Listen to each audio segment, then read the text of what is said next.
Dios les bendiga. Dios nos bendiga a todos por medio de su palabra, como nos ha bendecido por medio de estos cantos. Gracias a Dios que nos permite estar aquí. Hoy, primero de diciembre, no sé ustedes cómo ven, el tiempo se nos va rápido, ¿no? Ya estamos en diciembre, ya se fue el año. Y esto, como lo hemos dicho en algunas otras veces, pues es parte de lo que está escrito, ¿no? Que los días se acortarán. Aparte, estaba yo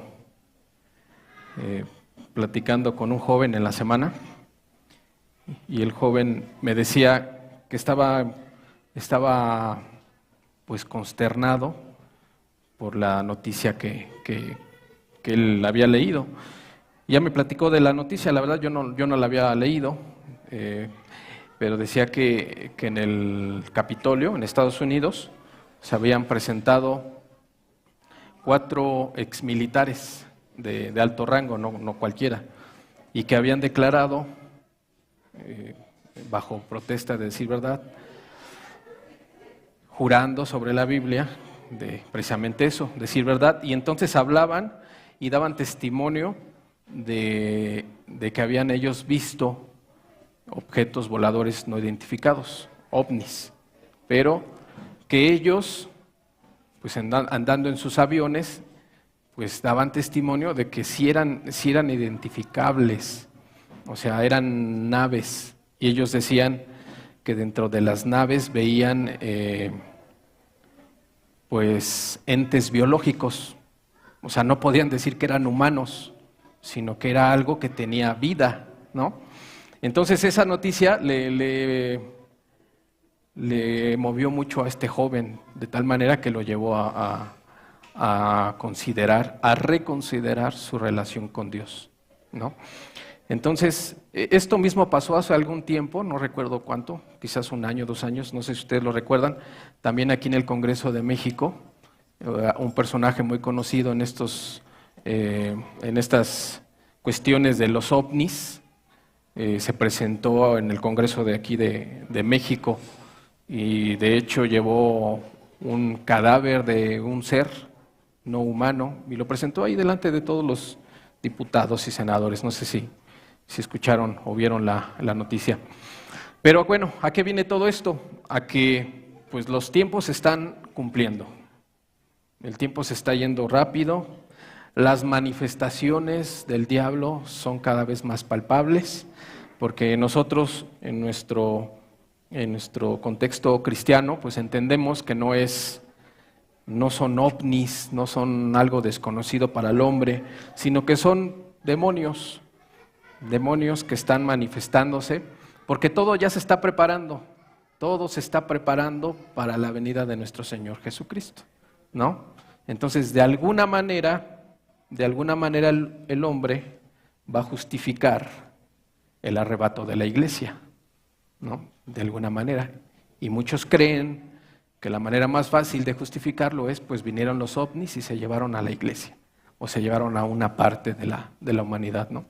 Entonces todo se está cumpliendo. Entonces, pues la invitación es de que en esta enseñanza, en la que escuchaste hace 8 días, en la que escuchaste hace 15, los que estuvieron en la campaña de salvación, si Dios permite, los que vengan aquí el día domingo, el próximo domingo, pues se tomen en serio su salvación, que se tomen en serio su situación con Dios, ¿no? Porque pues los tiempos son malos y de alguna manera o de otra Dios está avisando que ya viene, que no tarda. Entonces, qué mejor que nos encuentre bien a todos, porque todos los que estamos aquí pues queremos estar en el reino de los cielos, ¿no? Todos queremos estar con Dios y hay requisitos para estar con Dios. No cualquiera, solo los hijos. Y la Biblia es clara, quién es hijo y quién no. Y está en cada uno de nosotros prepararnos siendo hijos de Dios para que entonces cuando venga Dios, cuando venga Jesús en las nubes, pues estemos preparados y todos estemos con Él, ¿no? Y que así como cantamos hoy, hace 8 días y el domingo que viene, si Dios permite, cantaremos una alabanza gloriosa, pues imagínense que cantaremos estando en el cielo con Él, ¿no? Por la eternidad, alabándolo. Y yo creo que eso es todo lo que queremos, ¿no? Pues vamos a cerrar nuestros ojos, vamos a ponernos en las manos de Dios. Padre, gracias te damos, Señor, porque nos permites estar aquí reunidos. Hoy, Padre, te rogamos en el nombre de Jesús que nos instruyas por medio de tu palabra, Señor. Padre, hoy abre los ojos de los ciegos, hoy destapa los oídos de los sordos, Señor. Padre, y que tu palabra caiga en lo más profundo de cada corazón aquí presente, Señor, y que nos haga entender las grandes verdades que tú tienes para con cada uno de nosotros, Señor. Porque tú vienes por un pueblo santo, puro, limpio, un pueblo que te adore por la eternidad, Señor. Ayúdanos, Señor. En el nombre de Jesús te lo pedimos. Amén. Bueno, pues hemos estado, acaba de terminar una campaña de salvación hace aproximadamente un mes, y los temas que se han hablado, como el nacer de nuevo, como Dios es el único que restaura, como el de hace 8 días, que tenemos que hacernos como niños, pues han estado enfocados a eso, para que todos los que estuvieron en la campaña y aún tenían dudas, pues por medio de estas predicaciones aclararan sus dudas, ¿sí? Pero están dirigidas a todos los que estamos aquí presentes, ¿no? Porque por medio de la palabra de Dios y en específico de estas predicaciones, pues podemos entender la voluntad de Dios para con cada uno de nosotros y arreglar nuestra vida para con Dios. Ese es el objetivo. El objetivo es que tú entiendas que tienes que arreglar algo, si es que no lo has arreglado. Y si no lo has arreglado, que sepas que estás a tiempo. Por cuando estás vivo, tienes tiempo de arreglar tu vida para con Dios. Que todo lo que te ofrece este mundo, esta vida, pues al fin y al cabo aquí se va a quedar, ¿no? Podrá ser placentero, podrá ser muy bonito, todo lo que podamos tener en esta vida, pero al final aquí se queda. Lo que perdura, lo que es eterno es el alma, y eso es lo que Dios quiere que cuidemos. Eso es lo que Dios quiere que pongamos en sus manos, creyéndole, obedeciéndole, santificándonos, limpiándonos, ser sencillos, ser humildes, como es Cristo, como lo fue Cristo en este mundo. Entonces, pues si nos llamamos cristianos, pues somos imitadores de Cristo, ¿no?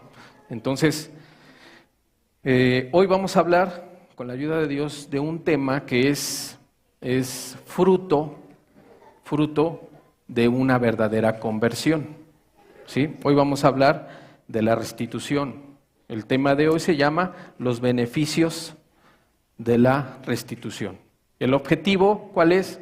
Que tú puedas aclarar tus dudas, porque quizás estás en una situación donde soy o no soy, ya hice lo que me dijeron, ya hice lo que dice la Escritura, pero aún hay algunas dudas. El objetivo es que hoy sean aclaradas tus dudas, y si no tienes esas dudas, pues que sepas, ¿no?, que la restitución es un fruto de una verdadera conversión.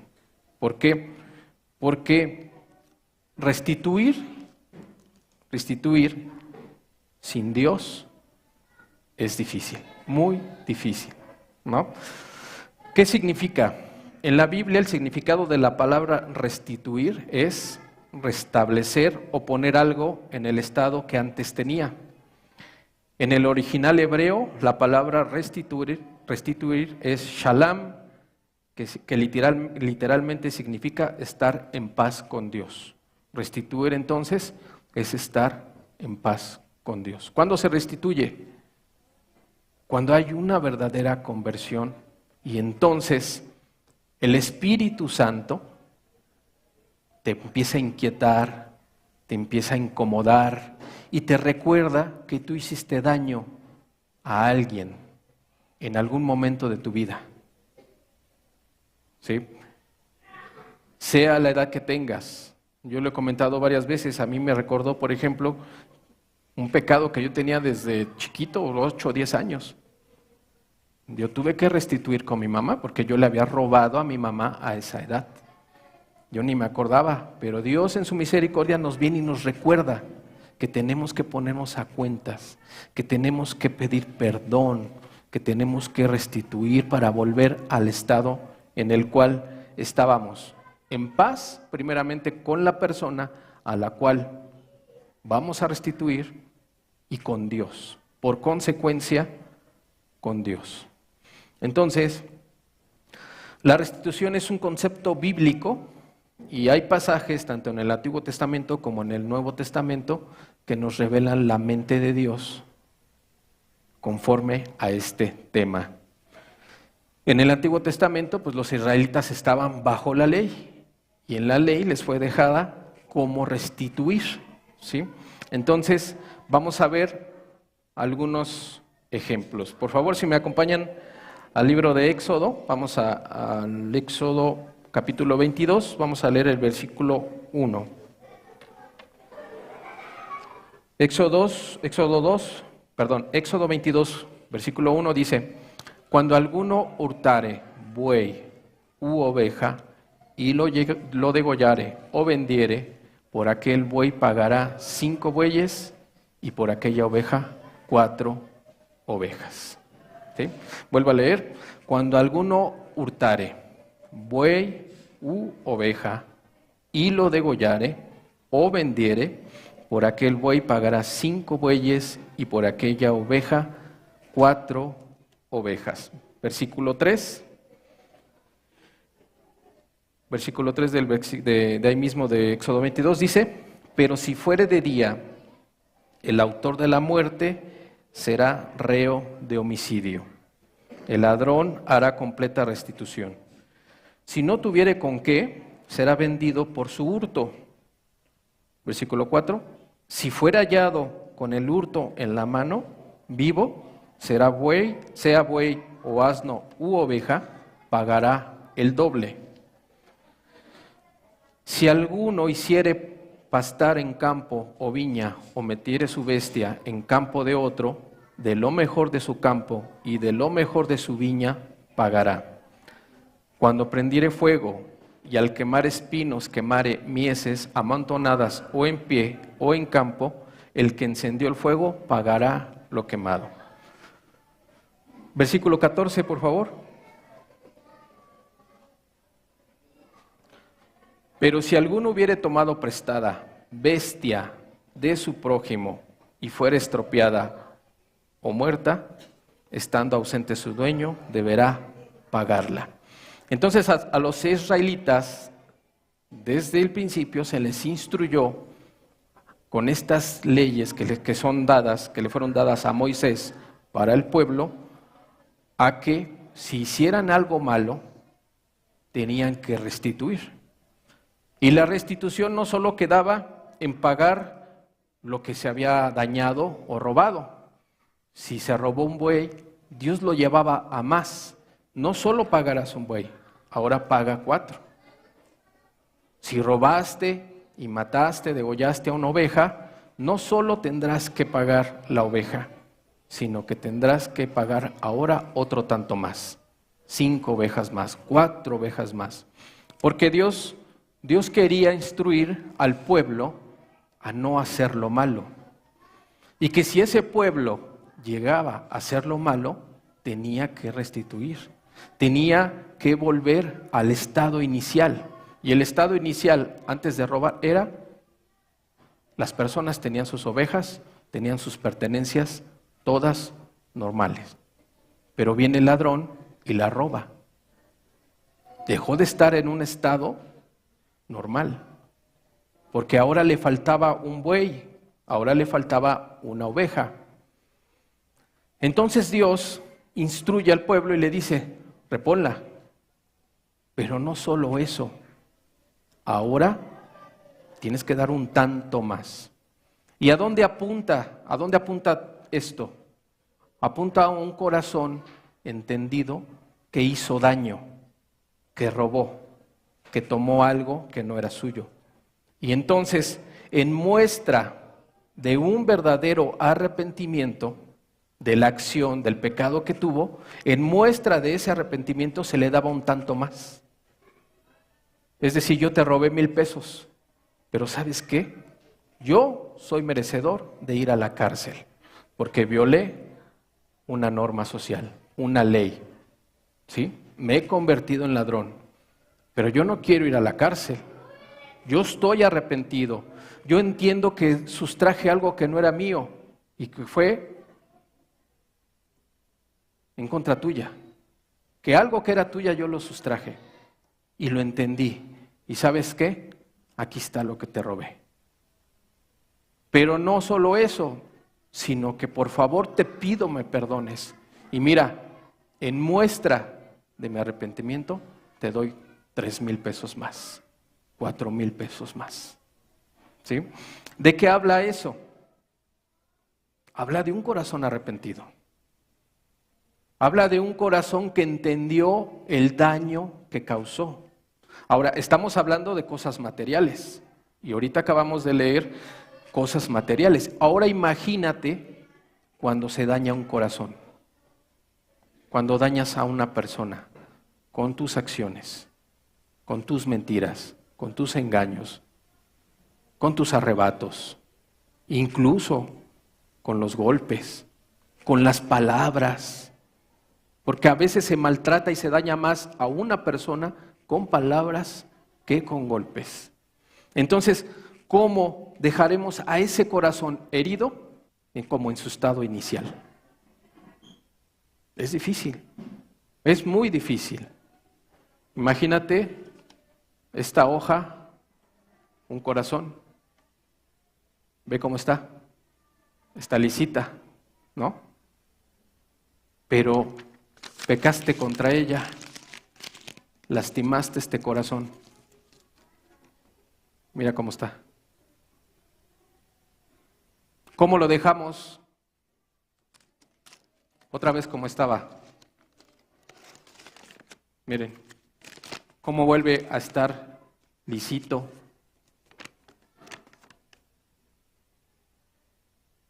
Muy difícil. Muy difícil es restaurar un corazón dañado. Esta hoja debe ser destruida, debe ser llevada al polvo o a fibras muy pequeñas y entonces otra vez el proceso de hacer una hoja nueva y entonces volverá a quedar así. Es algo que no cualquiera puede hacer aquí, porque son procesos químicos, son procesos mecánicos que no están a nuestro alcance, ¿no? Entonces, ¿cómo podemos hacer para que un corazón vuelva a quedar así? Es imposible, pero para nosotros, pero para Dios no. Por eso es tan importante la restitución, porque Dios es el único que puede restaurar un corazón dañado. Ni tú ni yo, ni el mejor predicador, ni cualquier pastor, ni cualquier ministro, nadie, solo Dios es poderoso para restaurar un corazón. Porque allí, justo es ahí donde se siente el daño del agravallado. Si eres casado, grítale a tu esposo, grítale a tu esposa, maltrátalo, maltrátala. ¿Y cómo se pone? Lo dañas. Daña su corazón, daña sus sentimientos. Pídele perdón. Y sin Cristo te va a perdonar. Sin Cristo te va a perdonar. Pero quizás no de corazón. Y como no fue de corazón, entonces la herida no está sanada, no está curada. ¿Sí? Y entonces vendrán en el futuro molestias, discusiones, y ahí salen otra vez las heridas. Ah, pero es que tú me dijiste esto, y es que tú me hiciste esto. Y empiezan otra vez los problemas, y aún se hacen más grandes. Pero cuando viene una restitución de corazón, porque el Espíritu de Dios está en ti, y si tú eres el agraviado, y el Espíritu de Dios está en ti, entonces la persona que te pide perdón, tú lo aceptas. Y Dios, en su infinita misericordia y amor, sana esa herida. De manera que los recuerdos ahí siguen. El pecado que cometiste ahí sigue como recuerdo nada más. Pero cuando te acuerdas o se acuerda la persona, ya no duele. Esa es una restitución de parte de Dios. Eso es lo que Dios hace cuando tú pides perdón de corazón. O cuando la persona te pide a ti perdón y tú tienes esa capacidad y ese amor de perdonar. De manera que cuando vuelvas a recordar, ya no te duele. ¿Por qué? Porque perdonaste con todo tu corazón. La restitución es el que la hace, el que hizo el agravio, el que cometió el pecado. Ese es el que debe restituir. ¿De dónde vienen los deseos de restituir? Primero debemos entender cómo ve Dios al pecador. Acompáñenme por favor al libro de Isaías. Vamos a leer el capítulo 1, versículo 4 en adelante, por favor. Isaías 1:4 dice: oh gente pecadora, pueblo cargado de maldad, generación de malignos, hijos depravados, dejaron a Jehová, provocaron a ira al Santo de Israel, se volvieron atrás. Versículo 6. Desde la planta del pie hasta la cabeza no hay en él cosa sana, sino herida, hinchazón y podrida llaga. No están curadas, ni vendadas, ni suavizadas con aceite. ¿Qué? Las heridas. La lepra del alma, el pecado. ¿Cómo ve Dios al pecador? Así. Lo ve como una persona que desde la planta del pie hasta la cabeza está podrida. Es una llaga, es una herida abierta que está supurando, que necesita ser limpiada. Es una herida que porque ya está supurando huele feo, apesta. Así ve Dios al pecador. Versículo 16, perdón. En el versículo 16 dice: lavaos y limpiaos, quitad la iniquidad de vuestras obras de delante de mis ojos, dejad de hacer lo malo, aprended a hacer el bien, buscar el juicio, restituid al agraviado, hacer justicia al huérfano, amparad a la viuda. Estamos viendo cómo ve Dios al pecador. Lo ve mal, lo ve podrido, lo ve pestilente, una herida que está supurando. Pero si ese pecador, dice en el versículo 16, se lava y se limpia, ojo con esto, es una acción que Dios pone en tus manos. El que se debe de limpiar, el que se debe de lavar, es el pecador por medio del arrepentimiento, por medio de pedirle perdón a Dios. Y eso es una restitución, porque estás restituyendo a aquel al que pecaste, al que ofendiste, al que le faltaste. Y cuando se peca, ¿a quién se ofende? A Dios.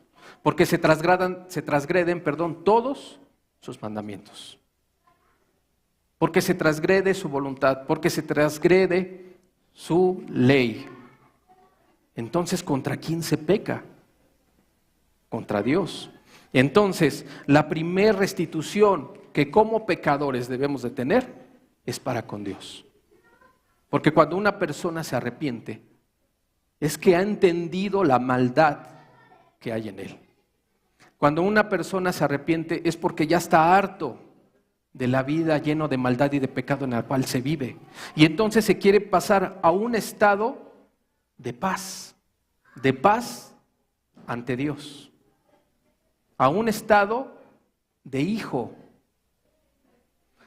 Porque todos allá afuera creen que todos somos hijos de Dios, pero la Escritura dice otra cosa.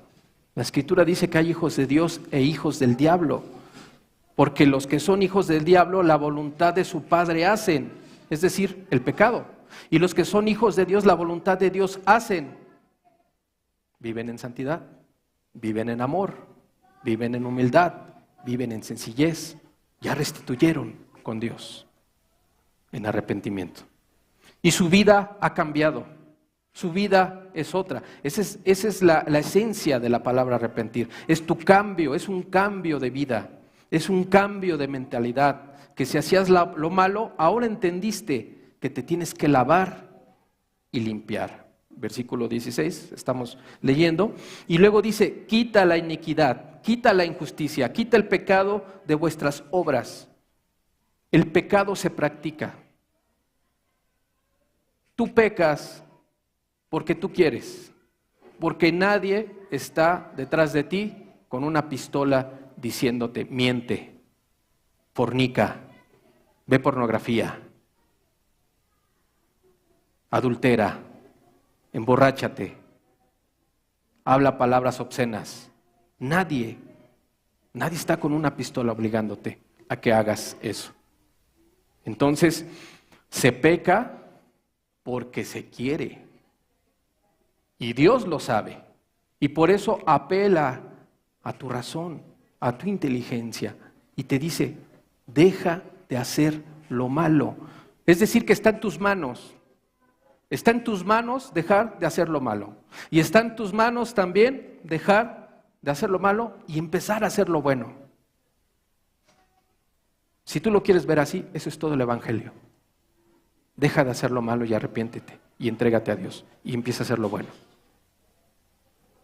Y eso te toca a ti y a mí. ¿Y Dios es poderoso para cambiarnos? Sí, pero no es un mago. No tiene una varita mágica que te dice, te voy a cambiar, te voy a cambiar, te voy a cambiar, te voy a cambiar, y a partir de ahorita dejas de pecar. No, Dios no trabaja así, porque espera un esfuerzo de ti y de mí, porque espera que nosotros vayamos a Él con el entendimiento, con la inteligencia que Él nos ha dado, con la razón que Él nos ha dado. Entendiendo entonces que lo mejor que nos conviene a cada uno de nosotros es estar bien con Dios, porque queremos una vida eterna, una vida en paz, una vida con Dios. ¿Y dónde está eso? ¿Aquí en esta tierra? No, está allá con Él, eternamente y para siempre. Y por otro lado, pues nos dice, pero si tú quieres, pero si tú no quieres, bueno, pues está la otra opción, sin Dios, eternamente. Allá no va a haber Dios, allá no va a haber amor, allá los lazos familiares se pierden. Podrá estar el padre y podrá estar el hijo juntos, pero allá ya no va a haber amor. Ya no, Dios no está ahí. Entonces, apela a tu inteligencia, porque entonces se vuelve algo, una situación de inteligencia, porque necesitamos ser y ocupar esa inteligencia que nos ha dado para buscar lo eterno, para soportar las inclemencias de esta vida, para soportar las dificultades, para soportar aún las angustias, las tribulaciones, las enfermedades, la indiferencia, la injusticia. Somos llamados a soportar todo eso. ¿Para qué?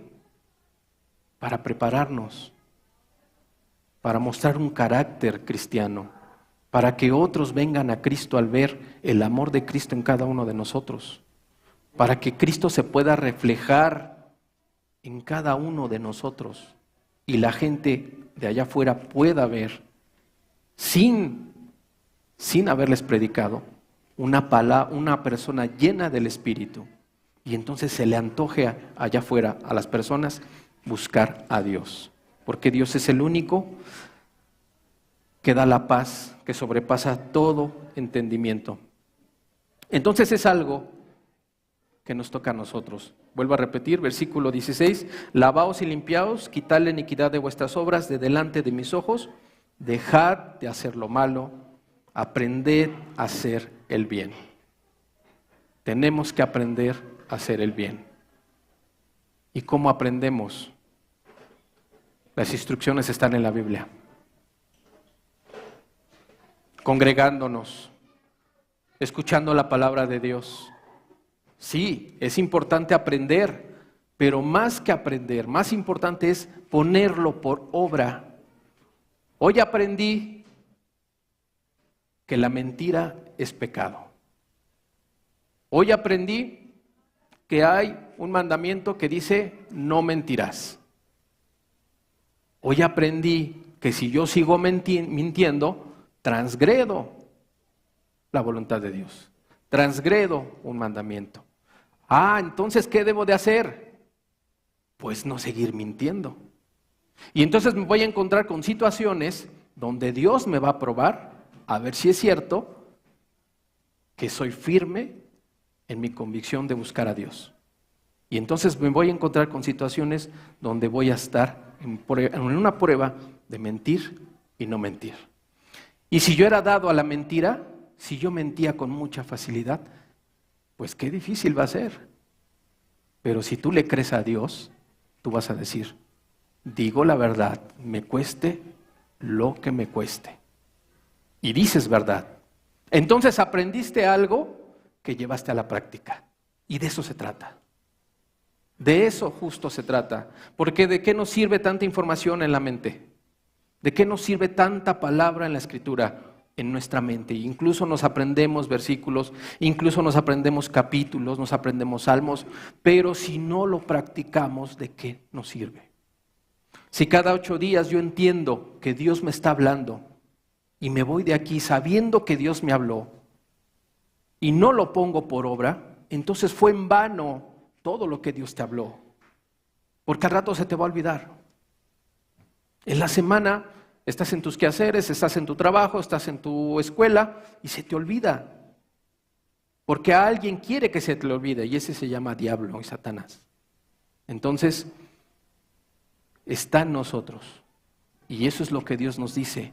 Límpiate, purifícate, deja de hacer lo malo, aprende a hacer lo bueno. Y entonces, versículo 17, dice, aprende a hacer el bien, busca el juicio, restituid al agraviado, hacer justicia al huérfano, amparar a la viuda. Una verdadera conversión, cuando hay una verdadera conversión, entonces la restitución se vuelve un fruto. Nadie va a andar detrás de ti. Si tú ya tuviste una verdadera conversión, el mismo Espíritu Santo te va a llevar a que repares el daño que tú ocasionaste alguna vez. Nadie te lo va a decir, porque nadie lo sabe, solamente tú lo sabes. Solamente tú sabes qué hiciste y qué no hiciste. Pero el Espíritu de Dios, que todo lo sabe, te lleva a eso. Cuando hay, y vuelvo a recalcar, una verdadera conversión. Cuando la persona está moralizada, que se cree bien, que se cree buena, cuando la persona está en un estado de religiosidad, entonces es suficiente con venir a escuchar la palabra de Dios y retirarte y volver a tu vida, y el próximo domingo vienes, escuchas, vuelves a tu vida normal, el próximo domingo vuelves, escuchas, y así estás en una religiosidad, acallando tu conciencia, pensando con que solamente congregarte es suficiente. Y entonces caemos en el mismo estatus de tantos millones de personas que están en las religiones. Millones de personas están haciendo obras, están en congregaciones, están en iglesias, están en rituales y acallan su conciencia y creen que con eso es suficiente e ignoran la voluntad de Dios. Por eso es importante que tú te escudriñes conforme a la Escritura si es que tienes una verdadera conversión, ¿no?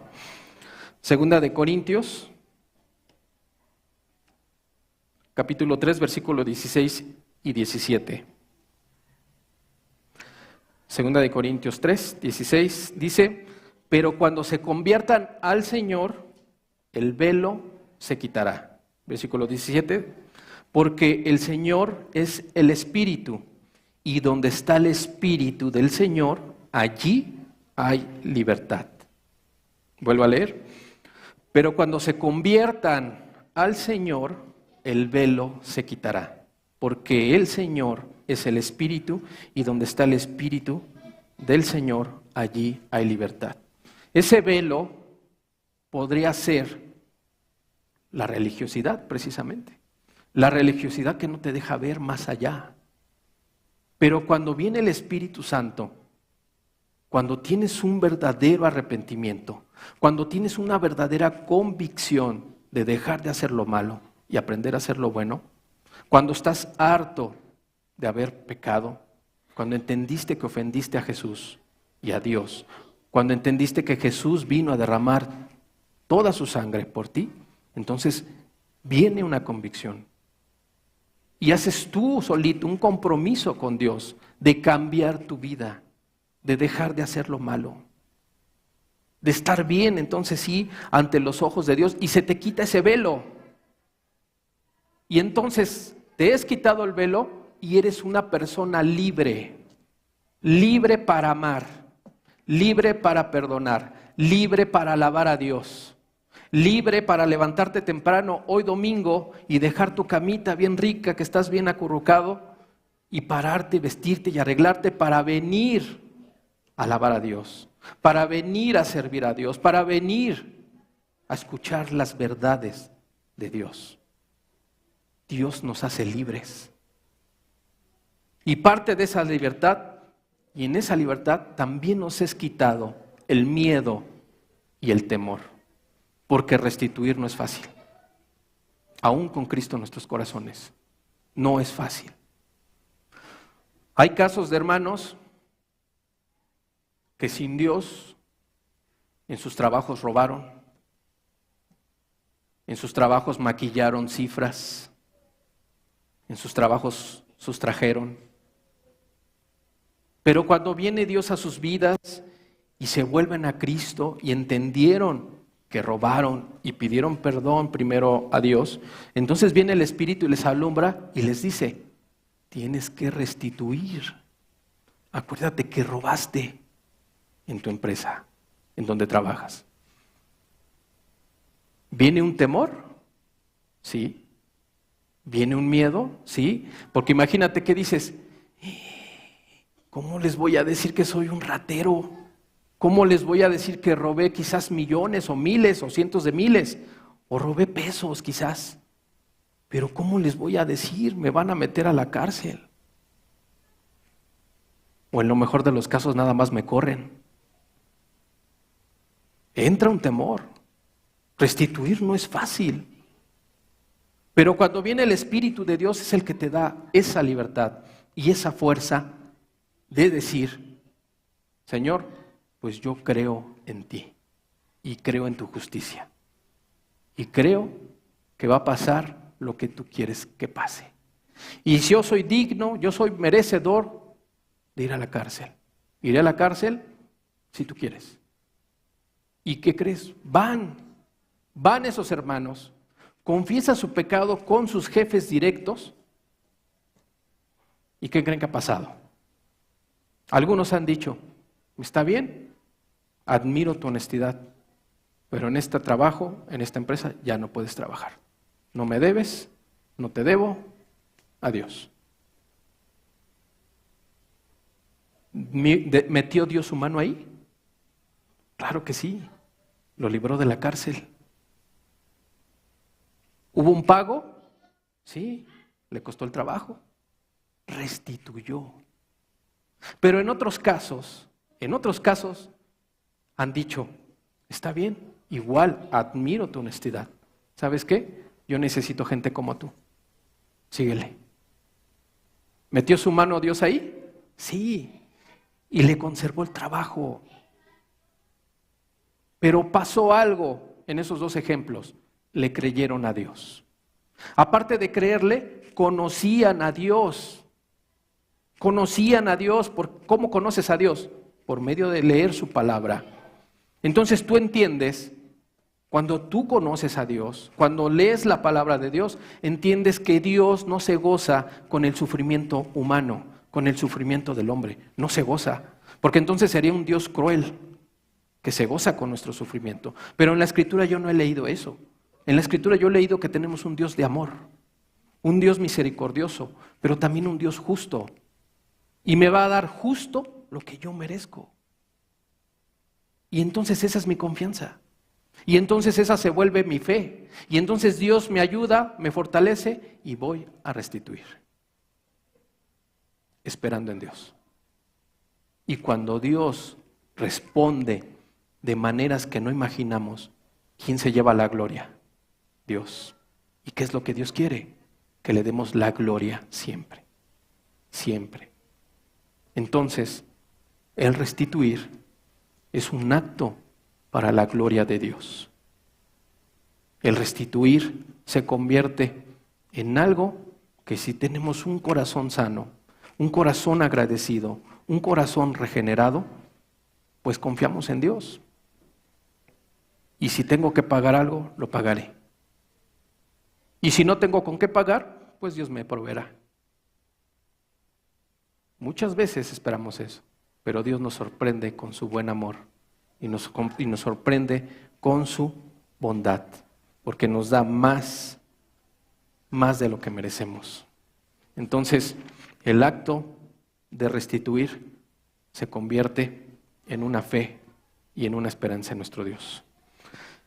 Vamos a ver un acto de restitución en el Nuevo Testamento. Vamos al libro de Lucas, por favor. Lucas 19, versículo 1. Lucas 19, versículo 1. Dice, vamos a leer del 1 al 10. Dice, habiendo entrado Jesús en Jericó, iba pasando por la ciudad, y sucedió que un varón llamado Zaqueo, que era jefe de los publicanos y rico, procuraba ver quién era Jesús, pero no podía a causa de la multitud, pues era pequeño de estatura. Y corriendo delante, subió a un árbol sicómoro para verle, porque había de pasar por allí. Versículo 5. Cuando Jesús llegó a aquel lugar, mirando hacia arriba, le vio y le dijo, Zaqueo, date prisa, desciende, porque hoy es necesario que pose yo en tu casa. Entonces él descendió a prisa y le recibió gozoso. Al ver esto, todos murmuraban, diciendo que había entrado a posar con un hombre pecador. Entonces Zaqueo, puesto en pie, dijo al Señor, he aquí, Señor, la mitad de mis bienes doy a los pobres, y si en algo he defraudado a alguno, se lo devuelvo cuadruplicado. Jesús le dijo, hoy ha venido la salvación a esta casa, por cuanto él también es hijo de Abraham, porque el Hijo del Hombre vino a buscar y a salvar lo que se había perdido. En el versículo 7 dice, al ver esto todos murmuraban, diciendo que había entrado a posar con un hombre pecador. Todos los judíos, todos los que habían visto que Jesús estaba con Zaqueo, conocían a Zaqueo. Conocían que era el jefe de los publicanos. Es decir, un publicano es el que recauda impuestos. Es una persona judía que era puesto por los romanos para recaudar a su mismo pueblo los impuestos. Entonces, el mismo pueblo judío los rechazaba, los odiaba, porque eran unos traidores al pueblo judío, puestos por Roma. Entonces, todos los judíos dijeron, ¿cómo es posible que Jesús esté con ese pecador? ¿Cómo es posible que esté con el jefe de los que nos hacen mal a nosotros, quitándonos nuestro dinero? En ese contexto estaba Zaqueo. Pero vemos algo que pasó en Zaqueo. Versículo 8 dice, entonces Zaqueo, puesto en pie, dijo el Señor, he aquí la mitad de mis bienes doy a los pobres, y si en algo he defraudado a alguno, se lo devuelvo cuadruplicado. Zaqueo sabía que era un pecador. Zaqueo sabía que era un traidor y un ladrón, ¿sí? Pero delante de todos los que estaban ahí reunidos, confesó su pecado. Y dijo: he aquí, Señor, la mitad de mis bienes doy a los pobres. Ahora, Zaqueo era el jefe de los publicanos, no era cualquier persona. Entonces podemos entender que tenía dinero y tuvo un poco, todo lo que tenía, y dijo: la mitad de lo que tengo se lo doy a los pobres. Y a todos los que yo he defraudado, les voy a dar cuadruplicado. O sea, Zaqueo sabía la ley. Zaqueo era un maestro de la ley, era un rabí y sabía lo que decía el libro de Éxodo, lo que decía el libro de Levítico, y sabía que Dios decía: restituye y da un tanto más. En esa sabiduría y en ese entendimiento, Zaqueo dice: yo voy a dar la mitad de lo que tengo, y a todo aquel que robé le voy a dar 4 veces más. ¿Qué podemos entender? Zaqueo estaba arrepentido. Hubo una conversión en un periodo de tiempo muy corto, porque desde que subió al árbol para ver a Jesús, y desde que Jesús lo llamó y le dijo: voy a ir a tu casa a comer, y en lo que preparó, y vamos a suponer que prepararon las mesas y todo, ¿qué estaría pensando Zaqueo? ¿Qué estaría pensando mientras era preparado todo para que comieran? Pero en ese tiempo corto, Zaqueo también meditó. Zaqueo también entendió que había hecho mal. Zaqueo, al ver a Jesús, entendió su pecado y su maldad. Y es algo precioso, porque no necesitó que alguien le predicara. Jesús no había muerto. Jesús no había muerto y no había dicho el Espíritu Santo: morí por ti. Jesús estaba vivo, pero con su sola presencia, Jesús le recordó a Zaqueo lo que decían aquellos libros, lo que decía la palabra, lo que decía el Éxodo, lo que decía el libro de Levítico. Y entonces Zaqueo entiende, y la conversión de Zaqueo es rápida. Entiende su pecado, entiende su maldad. Y la consecuencia de entender su maldad y su pecado es la restitución. Todos mis bienes, la mitad, se lo doy a los pobres. Y todo aquel a que le he robado, 4 veces se lo voy a reponer. Vemos un corazón regenerado. Vemos a alguien que entendió la palabra. Vemos a alguien arrepentido. Vemos a alguien que dejó de hacer lo malo y entonces estaba aprendiendo a hacer lo bueno. La conversión de Zaqueo fue instantánea, pero también su convicción, pero también su compromiso para con Dios. De tal manera que no hubo que pasar campañas, que no tuvo que congregarse años para entender la Escritura. Él lo entendió en un instante. Porque quizás en Zaqueo había una necesidad.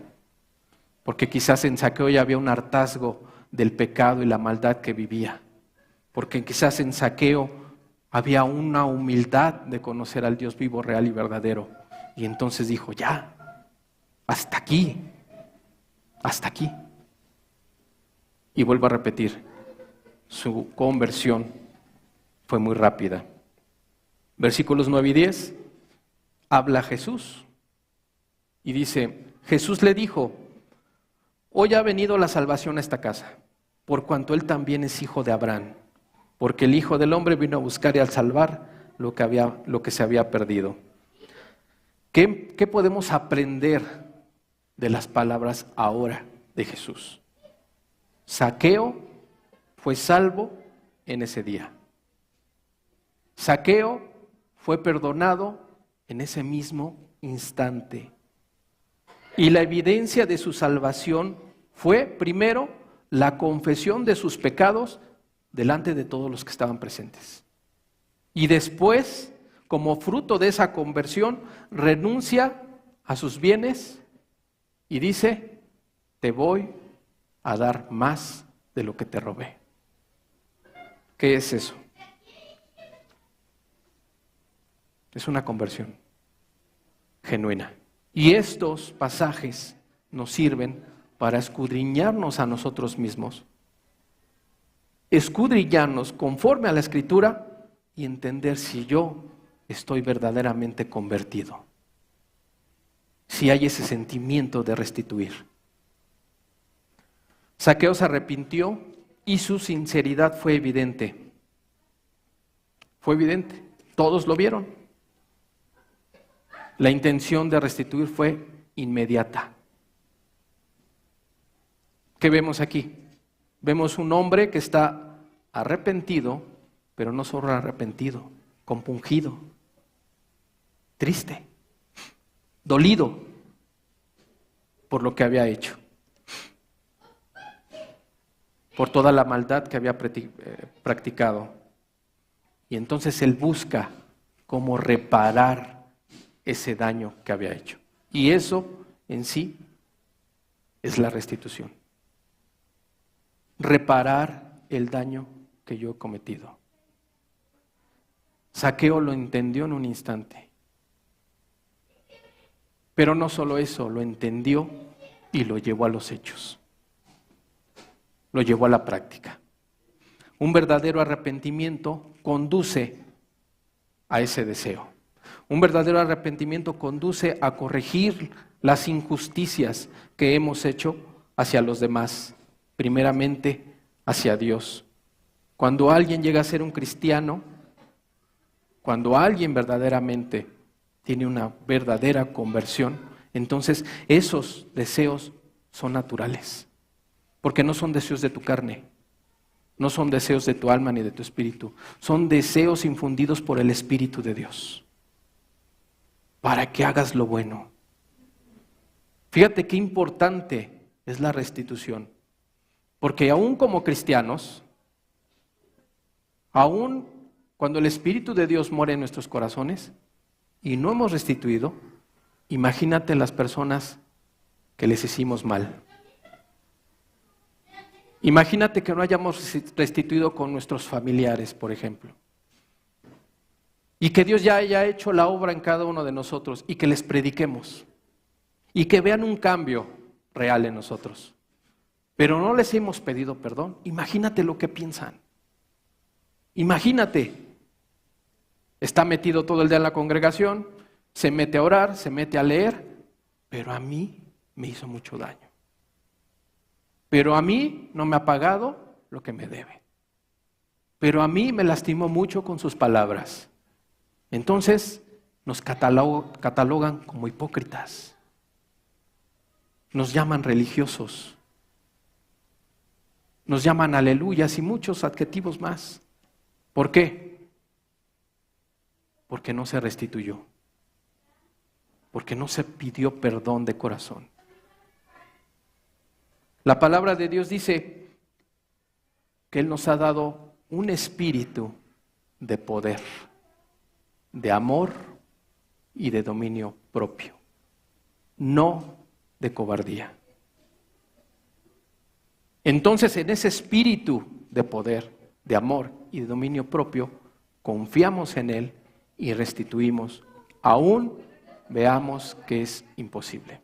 Aún esperemos lo peor. Cuando uno llega a ser un cristiano verdadero, entonces tendrá un deseo de restituir, que nace de una convicción de hacer el bien.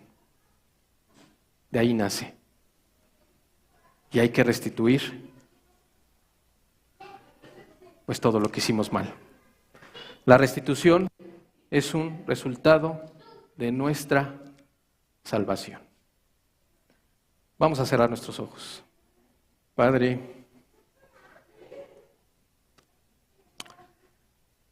ayúdanos, Señor Jesús. Tu palabra es verdad y en tu palabra hay muchas promesas.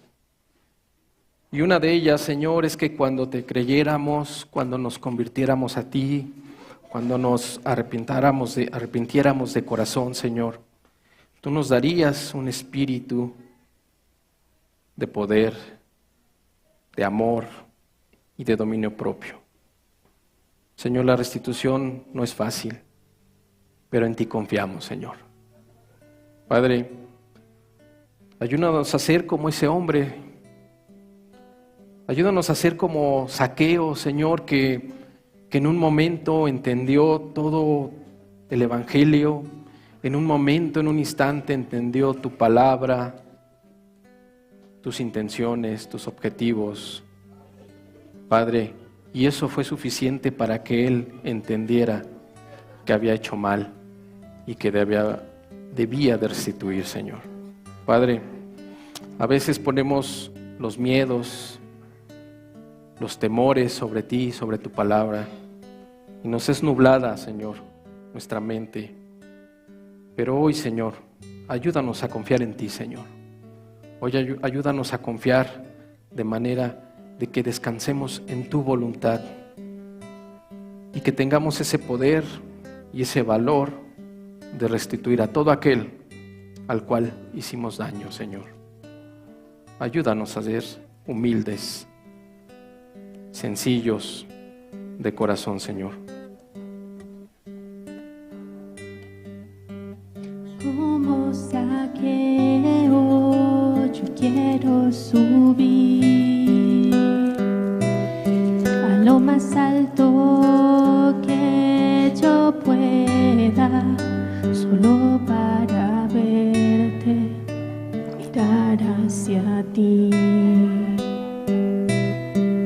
y llamar tu atención hacia mí. Necesito de ti, Señor. Necesito de ti, oh Padre. Soy pequeño y nada más. Dame de tu paz. Dejo todo por seguirte a ti.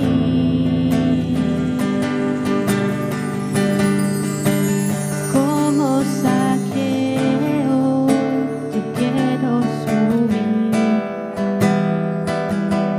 a lo más alto que yo pueda, solo para verte, mirar hacia ti y llamar tu atención hacia mí. Necesito de ti, necesito de ti, oh Padre. Soy pequeño y nada más. Dame de tu paz. Dejo todo por seguirte a ti.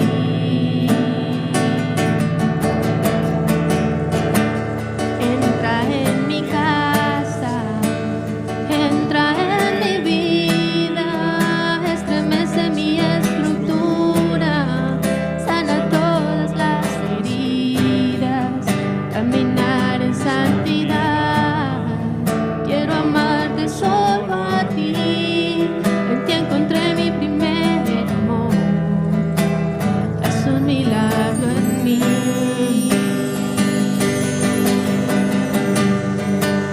Entra en mi casa, entra en mi vida, estremece mi estructura, sana todas las heridas, caminar en santidad.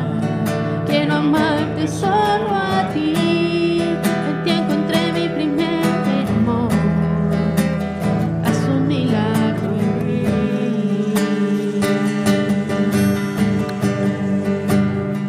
Es que Zaqueo en un instante se sintió vacío, se sintió pobre de espíritu y quizás se sintió el más miserable de los hombres, y en un instante vino Jesús y lo reconfortó y lo perdonó, porque esa es la voluntad de Dios para con cada uno de nosotros. Eso es lo que Dios quiere: restaurarnos, limpiarnos, ponernos a vivir en santidad, agradecidos para con Él, y entonces tener en poco todo lo que tenemos, así como Zaqueo, un hombre rico, muy rico quizás, que dijo: la mitad de mis bienes le doy a los pobres, y restituyo 4 veces más a todo aquel que robé. Solamente eso lo puede hacer Dios. Solamente Dios puede poner eso en tu corazón, y es lo que Dios quiere hacer. Y Dios quiere restaurarte, Dios quiere limpiar tu corazón, Dios quiere que tú estés limpio ante Él. Pídele a Dios que entre a tu corazón, así como lo hizo Zaqueo. Y Dios está pronto para escucharte. No creas que tienes que hacer mandas, no creas que tengas que hacer sacrificios. Cuando tengas un corazón sincero y necesitado, Él entrará en ti. No tienes que hacer grandes cosas, porque Él no quiere sacrificios. Solamente quiere que tú estés limpio, para que entonces pueda Él morar en ti, en un vaso limpio, y te pueda utilizar para un vaso de honra. Jesús está pronto.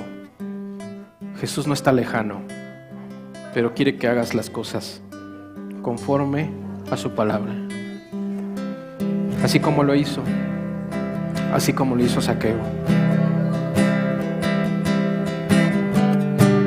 Necesito de ti, Señor. Necesito de ti, oh Padre. Soy pequeño y nada más. Dame de tu paz. Dejo todo por seguirte a ti.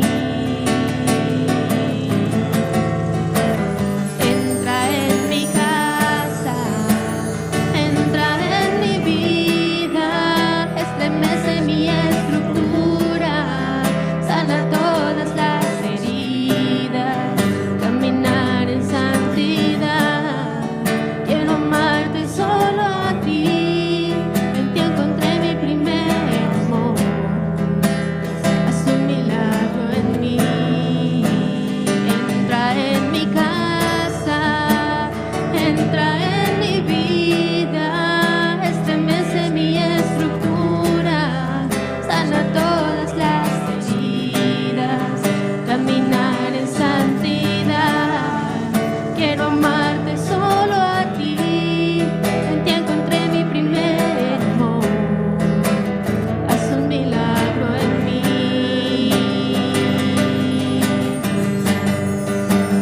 Entra en mi casa, entra en mi vida, estremece mi estructura, sana todas las heridas, caminar en santidad. Quiero amarte solo a ti, en ti encontré mi primer amor. Haz un milagro en mí. Haz muchos milagros el día de hoy, Señor. Padre, cuánto te rogamos que hagas un milagro en cada persona que está aquí presente, en cada corazón necesitado, aún en cada corazón incrédulo, en cada corazón endurecido. Hoy, Señor, haz un milagro. Y hállate hoy, Señor, muchos Zaqueos aquí, Señor. Muchas personas que te crean, muchas personas que se entreguen a ti, Señor. Muchos corazones rendidos a tus pies, Señor. Padre, muchos corazones llenos de tu Santo Espíritu. Porque dice tu palabra que tú no quieres que nadie se pierda, sino que todos procedan al arrepentimiento, Señor. Ayúdanos el día de hoy, Señor. Padre, que nadie salga como entró, sino que salga transformado por el poder de tu Santo Espíritu. Padre, en el nombre de Jesús. En el nombre de Jesús, porque Jesús todo lo puede, porque en el nombre de Jesús todo es posible, Señor. Padre, hoy, Señor, ven y salva, porque hoy es el día de salvación, Señor. Padre, en el nombre de Jesús te lo pedimos. En el nombre de Jesús te lo pedimos, Señor. Amén.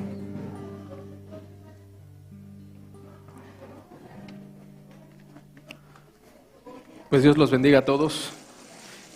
La reunión se ha terminado, si Dios permite. Nos vemos el próximo domingo con otro mensaje de parte de Jesús para todos nosotros. Dios los bendiga.